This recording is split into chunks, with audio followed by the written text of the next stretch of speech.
The other new Famicom publisher on July 18th is a small one. They only released 7 games for the platform. Of course, if you average the sales per game, I think it works out to about 2 million copies each. Developer Chunsoft isn't exactly a slouch either.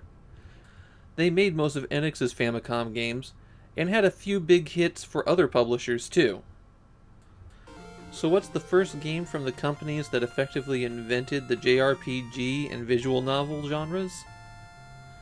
A single-screen platform action arcade-style game. Despite appearances, DoorDoor started on the PC-88 platform rather than in arcades. It was the result of a programming contest Enix held, and it was won by Koichi Nakamura. Nakamura took his royalties from DoorDoor and used them to found Chunsoft. One of their first jobs was the Famicom port of DoorDoor, and it was so successful that they decided to concentrate on just the Famicom. So DoorDoor is literally the reason that we have Dragon Quest. Let's get into the game itself, and this is another one that's simple to describe but with lots of interesting variations. Chun is the little guy in the baseball hat that you control. He's being chased by a bunch of monsters, but fortunately there's all these doors. When you run past a door, if the handle is on the side that you're starting from, you'll pull it open. And if there's one thing monsters love, it's going through open doors. When a monster goes inside, Chun can pull the door shut behind them. The handle breaks off, locking the monster in, but preventing the door from being reopened. If the door isn't shut, the monster eventually wanders back out. The more monsters you can trap behind a door, the more points you get for it. Trap all the monsters and you move on to the next stage. DoorDoor has 50 stages in all, and you only have 3 lives to clear them.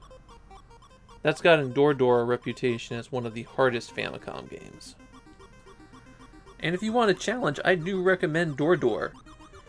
Unlike Lode Runner Championship Edition, DoorDoor's challenge comes from requiring skillful play.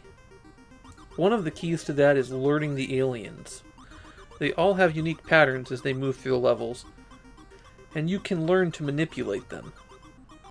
The slug-like aliens are Namegon, and they go directly toward Chun. They have a counterpart, the tadpole-like Otapyons, who have the same movement pattern, but jump when Chun jumps. The octopus-like Isobe likes to go up ladders, and if it encounters an up ladder in between itself and Chun, he heads on up. His counterpart is the blobby Ame-chan, who goes down ladders when they're in between her and Chun. Besides knowing their movements, another trick is to use the doors to control the spacing. You can lure an alien through a door, and then use the timing on their re-entry to group the aliens more closely. Occasionally items will appear on the stage. You can collect the candy for extra points, but touching the bomb is deadly. Later levels of DoorDoor have metal ladders that the aliens can't climb on, and slides that you can go down but the aliens can go up.